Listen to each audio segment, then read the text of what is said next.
The Macabre World podcast is brought to you by Darker Art Studio, home of real human bone jewelry. Stock and custom pieces are available, so visit us on the web at www.darkerartstudio.com and show them your darker art side.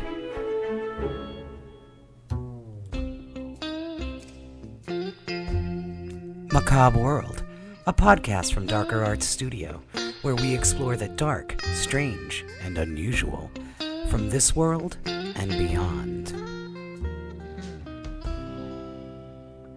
Hello and welcome to the Macabre World podcast. I'm your host, Rocky Digati, and today with me is what I like to call the crown prince of EMS, which I'm sure he's going to dispute later.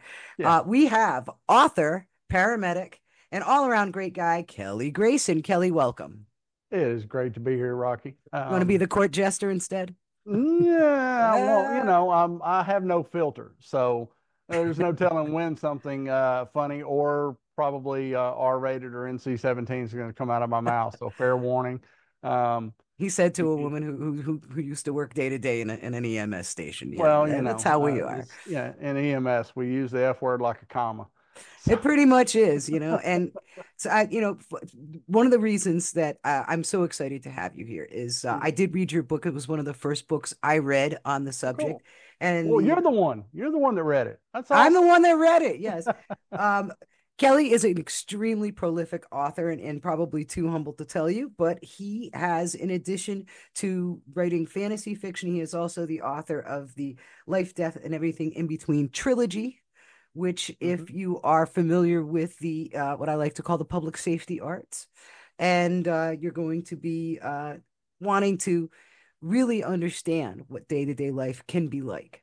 It's a great series. It's what introduced me to Kelly and his blogs and his all kinds of cool stuff. And oh my God, I'm such a fangirl. We've got this now. We've got that over with. I'm gonna get normal now. Kelly, thanks for being here. That's very cool. Great to be here. Ask me anything, girl. Oh, well, there we go. Well, a lot of people I'm sure ask you things like, oh, so when did you start writing? And, and why? I'm guessing that like 2 night shifts in, you had to find something to do. Actually, no, I had always, I'd always considered myself a technical writer. And, my columns and writing for teaching purposes and stuff, my articles and columns for EMS1. I've always done that, and I had done that in some fashion even before I started doing that on the internet. But I had a college professor, English lit and composition professor, tell me that I had talent and to don't change anything that I'm doing, just keep doing what I'm doing. And I really didn't think I had any talent for creative writing. And so she spurred me on, and my book, the first legitimate book that I wrote, came about because I was separated from my wife. I got a Dear Kelly note, came home from teaching an EMT class, and I'd been out of town for a week and came home, and half my stuff was gone, and a note was left on the coffee table. And to keep from going nuts and doing something stupid in the days that followed, I just pulled out my laptop and started writing when I was on shift. And after 3 or 4 nights of that, my partner snatched the laptop away from me. She said, I got to see what you're doing. I wouldn't let her see it. She snatched the laptop away and wore out the scroll wheel and said, "Oh, this is really good. You should submit this somewhere." So I did, and had a friend, Lou Jordan, very famous man in EMS, had a publishing company he just started, and he published it. And later it was picked up by Prentice Hall / Kaplan Press and published. And that's where it started. All from there. I had no pretension of being a published author other than the columns and stuff I wrote online. But that's where it started from, therapy from an impending divorce. Well, it's amazing the things that the creative mind does to mitigate that kind of stress. And, before we go into some of the other types of stuff that you've written, I love touching on the EMS thing. I think you defy description, and I think the description I'm going to use is your own. You are the Charlie Daniels of the laryngoscope. I could fall down a flight of stairs and accidentally intubate 5 people on the way down. Oh, Uh, that's amazing. Yeah, I because mean, that's, there are I'm some a goose things. tuber myself. Yeah, yeah. There's no shame in tubing the goose. It happens to everybody at some point or another. The shame is in not recognizing you're in the esophagus and leaving it there. But no, I have a few EMS superpowers. One is I can sleep in any position I need to at any time I need to, um, in any conditions, and I can wake up instantly lucid no matter what. But the other one is I'm pretty darn good at intubation. I'm shockingly mediocre at IV access. No, that's my kryptonite. Well, I'm not bad, but I'm not one of those wizards that can get blood out of a rock. Oh, I've seen them. But Yes, they're if amazing. everybody else has missed the airway, I can usually get it. So, That's a very handy skill to have. mhm. In within other people that are in EMS, when you get us together, everybody's like, "Oh my God, you must all tell war stories," and Mhm. it's sort of, I think, to some degree, I think that many people would feel that like the hard stories, Yeah, the hard stories, the ones that we remember years later, the ones that stay with us, and for some of us, the ones that keep us up at night are not things that we talk about. And what I loved about your book was you were able to talk about the hard stories to everyone in a way that I didn't feel was sensationalizing them, yeah, or because most of the time we've all been there. You're at a party, and what's the first thing somebody says? Oh my God, what's the worst thing you've ever seen? And well, obviously you're at a party in New Bedford. And it's a horrific but innocent question. People don't realize what they're asking you.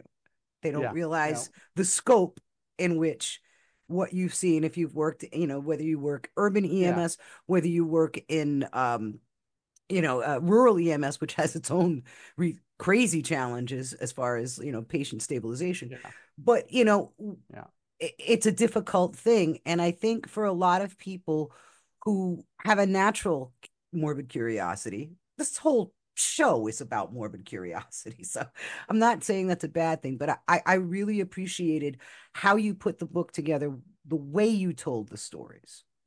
I always get a kick out of those people that say, what's the worst thing you've ever seen? My pat answer is the paycheck. Uh, You're um, not wrong. yeah, because it's not considered polite to say, oh, so you want me to relive my nightmares for you? Oh, sure, I'll willingly do that. Here, let's talk about the baby that a crackhead cooked on the floor grate, and that sort of thing, or the people that were torn apart, and just that's kind of a ghost thing to ask a paramedic, but people don't know. And I Right. take it as I try to tell myself they're fascinated with the job and what we do. And I try to give them a somewhat sanitized version of it. But with my book, I didn't want to do that. I wanted to paint a real picture, warts and all of EMS. I call these books my love song to EMS because I want to write something true, and you know everything you used to see in the EMS memoir genre was, oh, look at me, what a hero I am, and every story ends with a happy ending, and you're always the hero of it. And quite often I was the goat in my story. I was, and not the greatest of all time. I was the asshole, and I wanted to paint a true picture of EMS and a true picture of myself in EMS. And quite frankly, if you read En route, I was a cocky little bastard in that book. Um, Still am somewhat, but more seasoned now. I think my wisdom has almost caught up with my cockiness, um, but that's who I was in the first 10 years of my EMS career, and I didn't think I would do. I was doing a disservice to EMS in general and to my story if I sanitized it and tried to make myself look good. It was, like I said, it not only respected the stories and how they were told, and it was so real. And I think it was something that people both inside and outside could find Hmm. extremely relatable. Plus, Yeah. you have like really cool kernels of knowledge that I actually had used on calls. Your palpable Really? auscultation was one of them. So, Yeah. you know, that was, and I Yeah. remember, and I'm just like, well, I'll be damned. I, Yeah. I Throw got throw a that. few nuggets in there. Yeah, there was a lot of cool, useful, and I think forever the next, I will never forget Tachylardia. Yeah. Yeah. Well, That's more a than thing. if your listeners have never heard of tachylardia, it means more than 100 olaudis a minute. Uh, and occasionally you get variations of that. You get tachylardia with bigeminal Jesus complexes. Lordy, Jesus, Lordy, Lordy Jesus. Jesus. And intermittent amens. Lordy, Jesus, Lordy, Jesus, amen, Lordy, Jesus. Somebody's in severe emotional distress when they're having tachylardia. This is true. And for those who are not astute enough to note the cadence and diphthong of your voice, you are not originally from the Northeast, No, as I I am am. not. I am from the deep South. I grew up in northern Louisiana and spent the last 25 plus years of my life until I moved to the frigid north on the Louisiana Gulf Coast in Cajun country. And it's a beautiful state. Everybody Oh yeah, who yeah, listens in knows I have a love affair with New Orleans and that yeah. whole area, and I Well, have a lot of friends yeah. down that way. It's beautiful. Well, people ask me, when they hear I'm from Louisiana, or they'll ask, what's the accent? And I'll tell them I'm from Louisiana. They go, are you a Cajun? I said, no, I'm a redneck. They're similar. They both grow up having sex with the livestock, but the Cajuns get emotionally involved. Oh dear. Oh, I know who I'm telling that joke to. Let's see if I get any more of that. You know, I Yeah. did learn one thing when I was out with some friends one time at a garden party. And I learned that when that sweet little old auntie Hmm. says to you, "Now, sugar, sit down. Would you like to try some of the corn liquor my family makes?" You can't trust that. No. You can't trust that. And I looked and it wasn't it. She had this little teacup and everything. I Hmm. wasn't tea in there. No. No. Oh no. No. TT was yeah. She was really taking Yeah. it. And Tante Elizabeth gave you the good stuff, Jack. oh yeah, yeah. Emmeline. Yeah. Emmeline. I love the name too. Really. Yeah, and that's about all I can remember because the rest of that night was pretty much of a blur. But Yeah. don't As don't as go it to happens to do when you're tossing back moonshine. with little old ladies who can drink you under the table. Hmm. And you and also you under the Yeah. table. Yeah, it's a lot of fun, but it's I always did enjoy it. In fact, a friend of mine from home said, when they found out I was from Rhode Island, they said, people from Louisiana and people from Rhode Island, we got a lot in common. He says, Really. we love good food and seafood. Hmm. He says we love our water Hmm. and we love the good life. Yep. And I said, That's it. Laissez le bon temps rouler. Let oh the good yeah, times roll. what is it? Tous les temps. Yeah. Every once in a while. Yeah.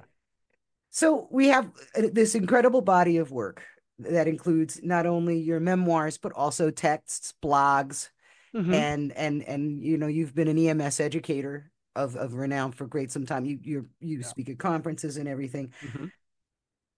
Where did Cecil come from? Cecil the Combat Wombat. Yes, I, let's talk he about your he fiction. he was he was vomited out of my fevered imagination.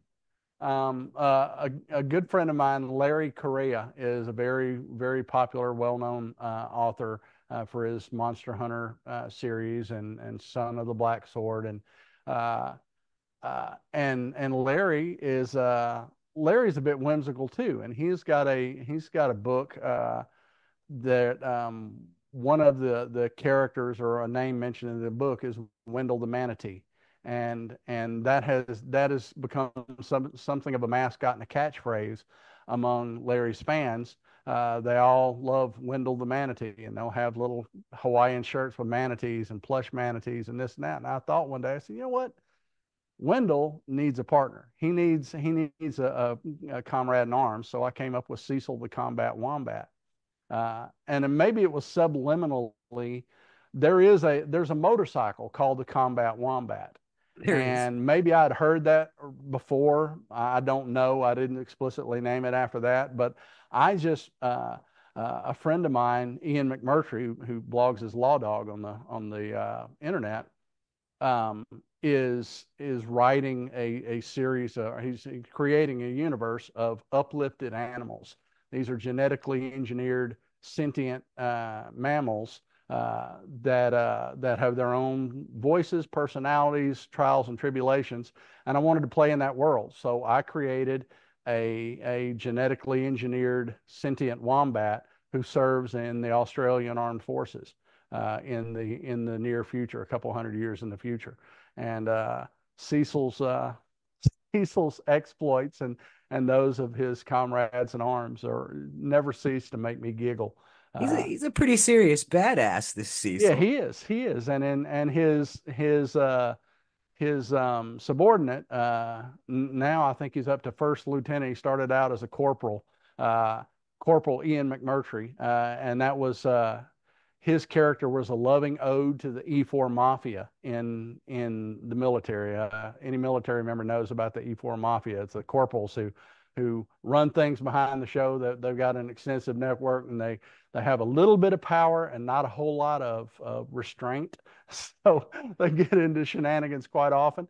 And I made Ian his corporal, and when you write words like we write phrases to describe a character like the round mound of Pound Town, or describe a situation where he was stuck in something and they had to grease him up and pull him out like a big furry butt plug.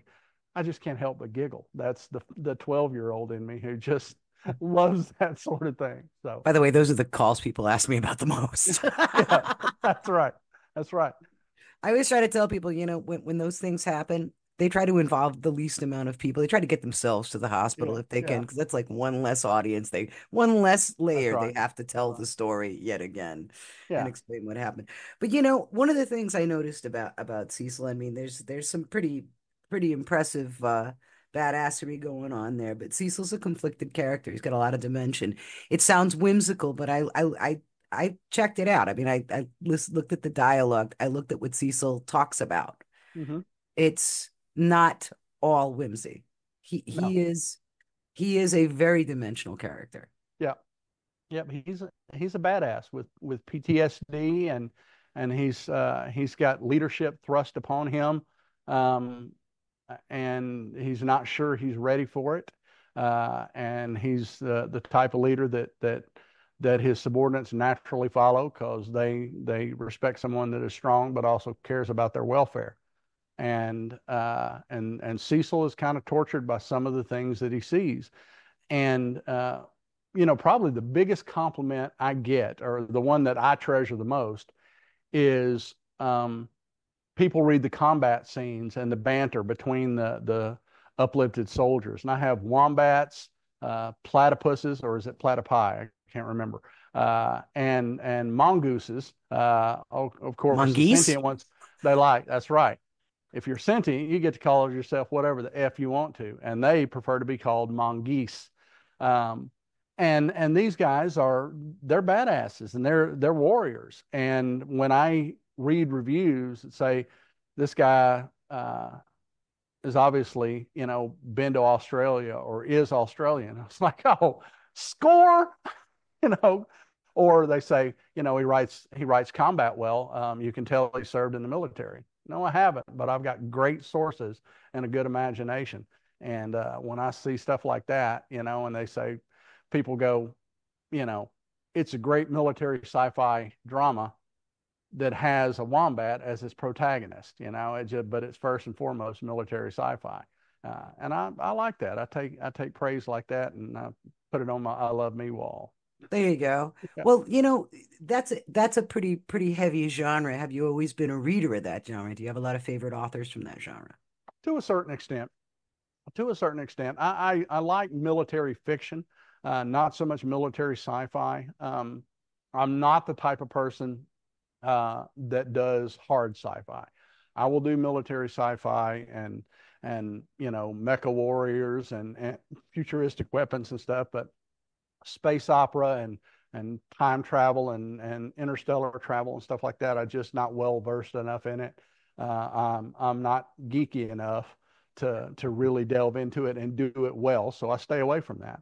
I try to tell mainly human stories in those settings. And Cecil, most you have some good officers and NCOs probably see Cecil, see themselves in Cecil. He just happens to be a wombat. So I like He the has a military tremendous fiction. amount of humanity. Yeah, yes, he He does. really Yes, he does. does. Or maybe humans have a serious amount of wombatity. I don't know what it is. Um, but some of the military fiction I used to love and still reread these are the Brotherhood of War by W.E.B. Griffin, because he does the interaction between soldiers and dialogue and stuff so well. How they talk to each other, how they bust each other's balls, how they respond to superiors when they don't really like them, and but still have to display some military courtesy. When you say sir, but it's spelled C-U-R. you know, and that sort of thing. And I take a lot from that. So, and like anyone from the 80s, I read a lot of Tom Clancy. So, Oh, sure, yeah. That oh that yeah, was always a big thing. Well, there's a paramilitary element to the EMS, at least in its hmm, quasi organization. And yeah, I have certainly taken that tone with a crew chief or three. yeah, And we've all been there. But it's just that they're like fantasy characters with real life hmm, traumatic issues, yeah, which I thought was yeah. was interesting, and it was kind of a fascinating way to put it. And the call of the Rougarou. Can we talk about the Rougarou? Because that's very That much is in a line with this show. loving ode to Cajun country and Gen X. I got my Gen X on. I, Are I, you Gen X? oh yeah, It's and hard to growing tell. up, I'm so close to being a boomer. It's not funny, but yeah, I was born in '68, so I was like the third same, year of Gen X.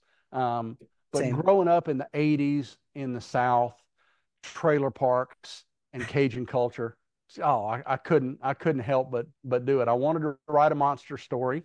I wrote this as a submission for a series of books from Three Ravens Publishing called "It Came from the Trailer Park." And there's just pulp monster fiction set in a trailer park. And I thought, oh my God, that's great. I've I'm a child. I'm not a child of the trailer parks, but I've lived in a trailer or two. I've had my rough times where I resided in the park for a little while, Well, up in and New England, that's popular. A lot of fishermen live oh up in yeah, the and yeah we in the you know we trailers. would and as a kid, I was just like the guys in the story. We walked around barefoot. We rode our bikes so far that if our parents knew how far we rode our bikes, they would be mortified. Right. We got into all sorts of shenanigans, and you know what's a better ode to Gen X than a bunch of feral children running loose. The parents have no idea what they're up to, and they're off on a Rougarou safari. If you don't know what a Rougarou is, it's a Cajun werewolf. That's what they call I think that's a bastardization of loup garou, the French term for a werewolf, but Cajuns call it the Rougarou. And I wanted to tell a werewolf story with a little bit of a twist and give a nod to Cajun culture, so I did. How about Bigfoot? You got Bigfoot down there. You got swamp apes. Yeah, yeah, swamp apes, the skunk apes, and things like that. They have Rougarous, and some people say the Rougarou is a Bigfoot, uh, but not so much. But there are places where I grew up in the northern part of Louisiana.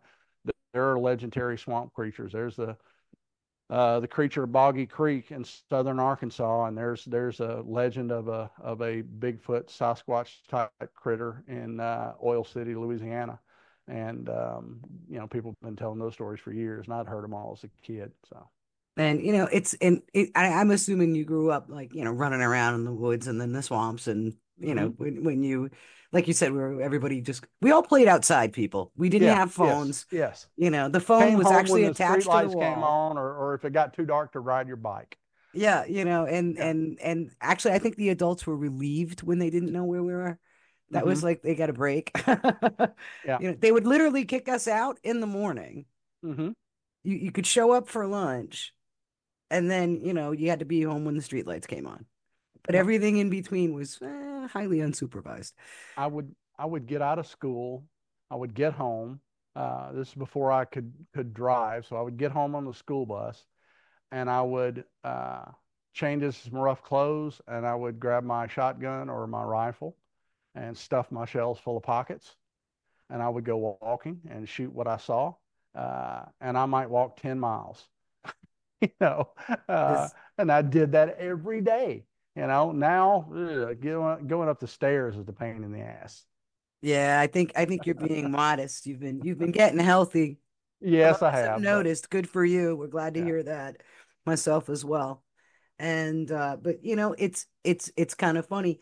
You know, we're talking about like some of these local legends and a lot of the things is how much that weaves itself into the culture all over the country. It Hmm. doesn't matter where you are. You're in Louisiana, you're going to hear skunk ache, you're going to hear rougarou, Yeah, lugaroo, depending on which. yeah, I think the closer you get to New Orleans, the closer it becomes a lugaroo. But anyway, yeah, you know, and you know when I'm here in New Jersey, and in New Jersey, the Jersey Devil is, yeah.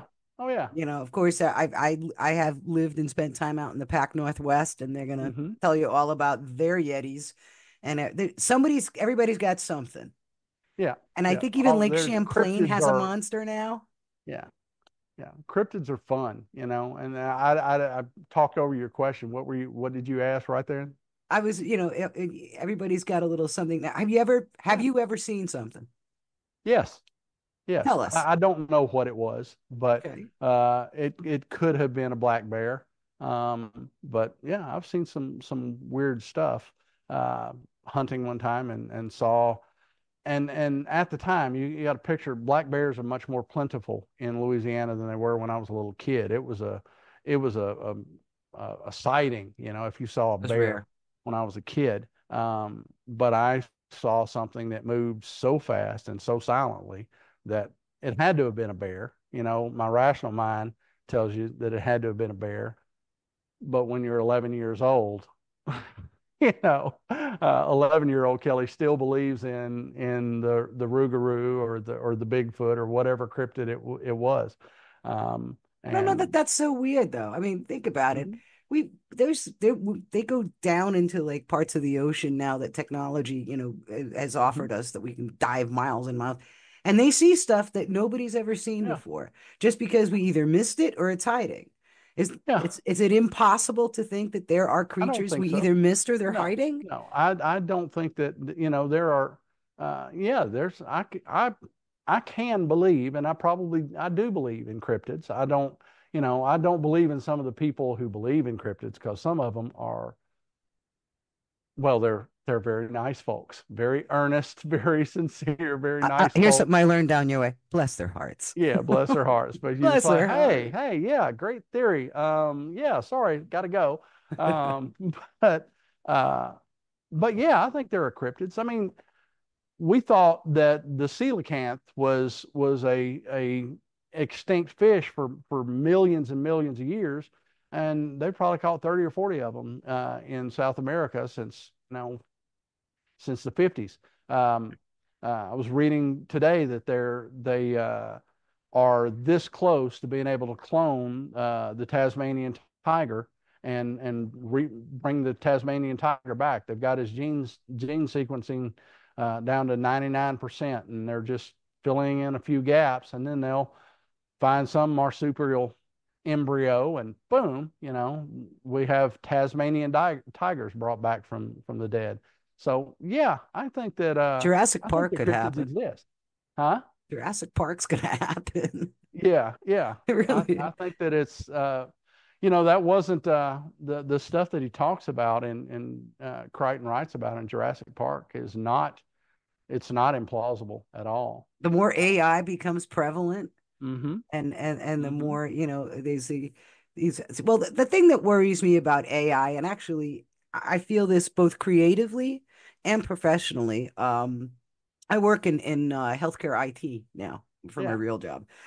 And that's getting a lot of influence from AI. And many of it is many of the things are very, very beneficial and very, very Mm-hmm. cool. And I remembered, and it was funny, I was just thinking about this the other day, irrespective of the fact that we were going to talk.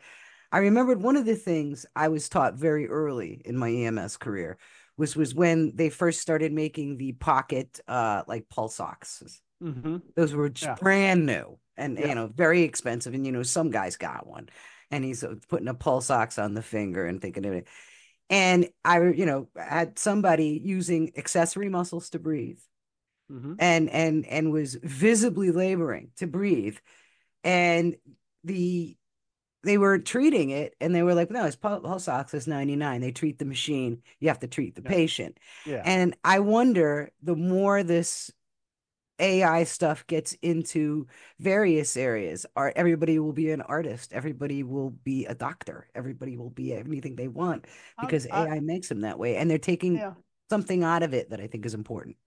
Well, AI has a great imagination because if you ask it to write something for you, it will pull shit out of its ass that has no basis in fact. And that's one of the things you have to worry about is if you get AI to, you have to do as much research, fact checking the AI prompt, what was generated from the AI prompt to make sure that it's true and can be proven. Um, that you might as well write it yourself. It just polishes your words a little bit. And I'm not super worried about AI at the moment until it can draw arms and legs and fingers and give human beings the right number of fingers. Uh, I'm not super worried. I have But, noticed there have been it some is, deficiencies there. you know, eventually science fiction, what was science fiction in the 50s is now science fact. So much of the stuff in Star Trek, you know, is done now, with the exception of transporters. Um, Yet, but yet. what is a transporter but a three-dimensional fax machine? If You 3D know, printers, yeah, 3D printers. If they can learn to 3D, and they're 3D printing scaffolding for growing human tissue on. They are at the point of trying to figure out how they can can stimulate human tissue to grow and stem cells to differentiate themselves and grow an organ based on whatever scaffolding you put together.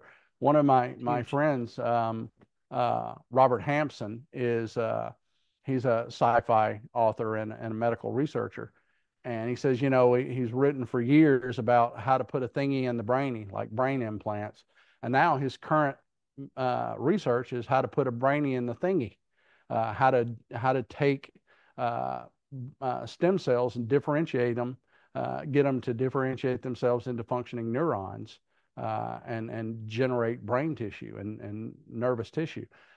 Pretty exciting stuff, and That is amazing. absolutely so far fetched that you wouldn't have thought that such a thing could be possible, but they're this close to doing it. Well, 8-year-old me used to watch Star Trek with my dad, the Mm-hmm. original Star Trek, back when Yeah, Captain Kirk was nailing everything in the universe. that's right. And, we, James T. Kirk, you horn know, dog. he really, really, I mean, the Green Lady, come on, man. Look, I guess I I love get me it. some. I love me some Orion slave girl now. Something You know about what? those Orion pheromones. Go easy on that Romulan ale, buddy. But That's right. but one of the things I remembered was the very first time I saw someone, and this is going to sound archaic to some of you kids out there. First time I saw someone use a Nextel, and it chirped, and they Mm-hmm. flipped it open. Yeah, for all of you listening who are And are it's a born, it's a it's it's a a flip phone that communicator. had Yeah. a little walkie-talkie flip phone Uh-huh. that was a cell phone, and but the first time I saw it, even looked like it.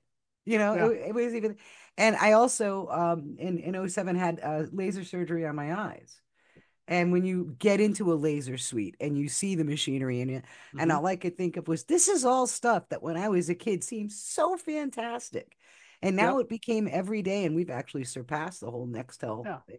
Can you imagine, like, Kirk trying to text? Yeah.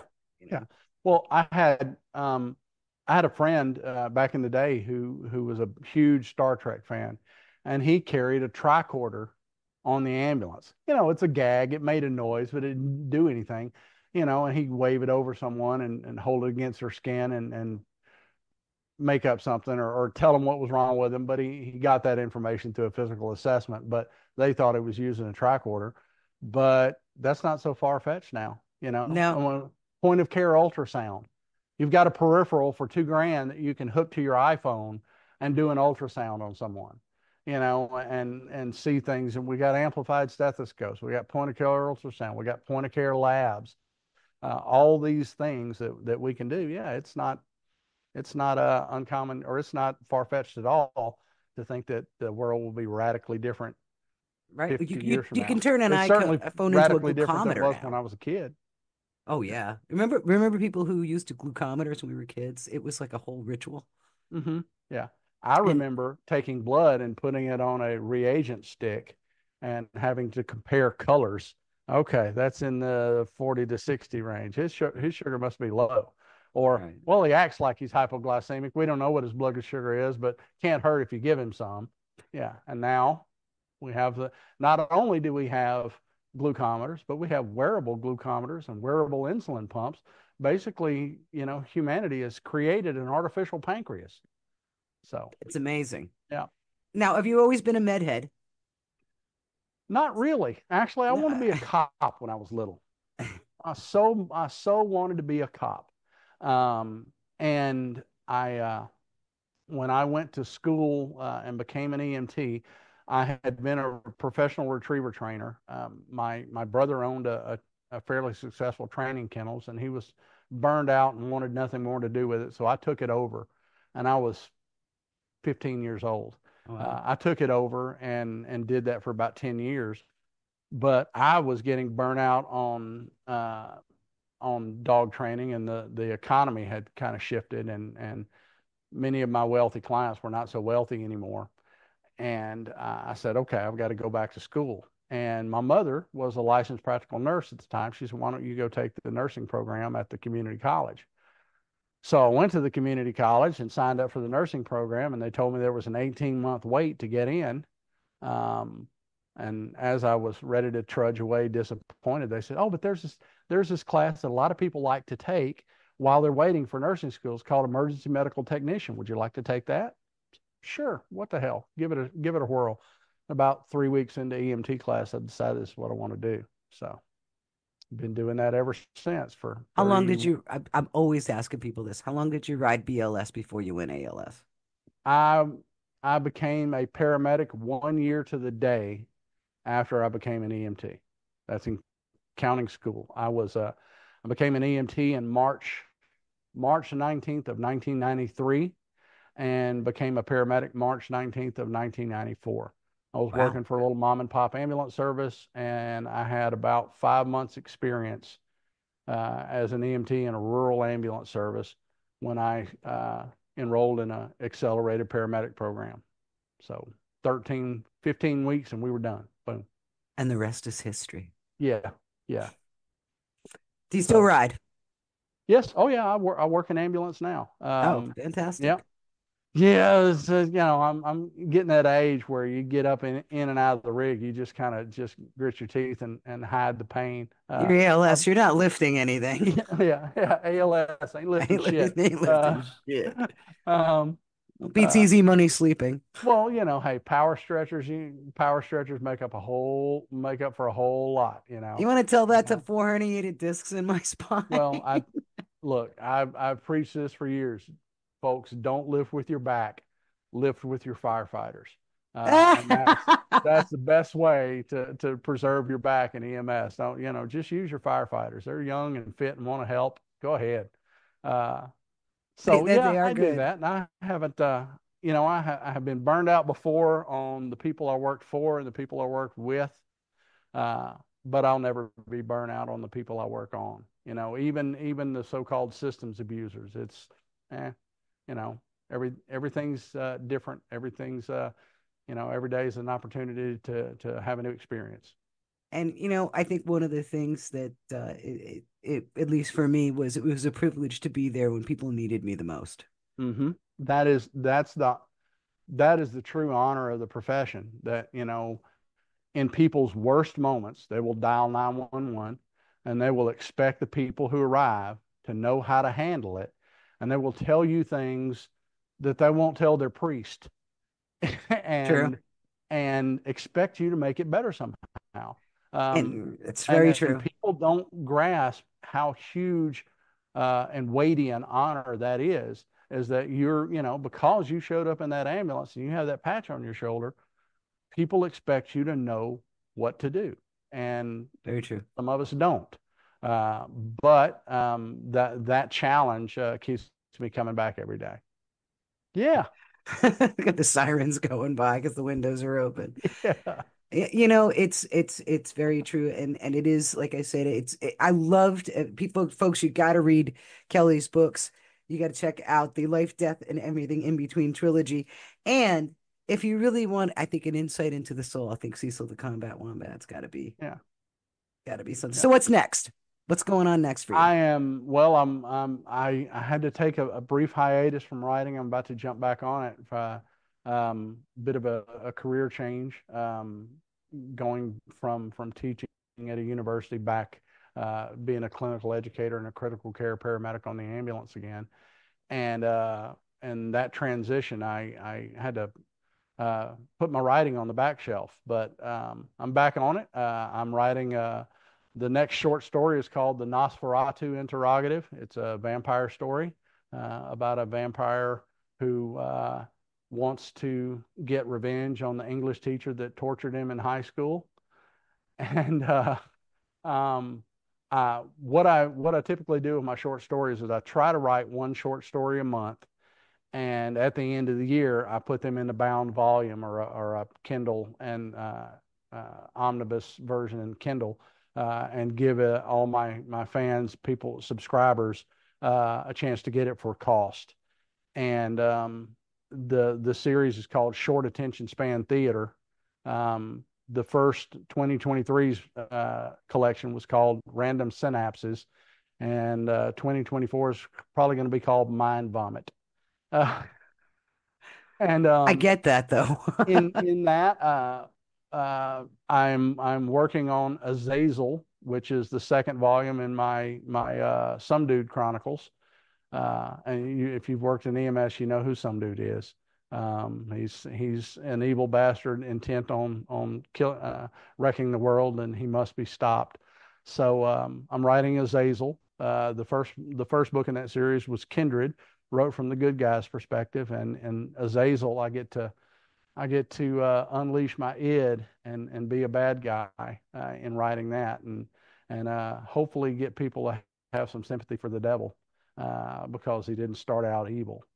And that's most of the end of this year's project.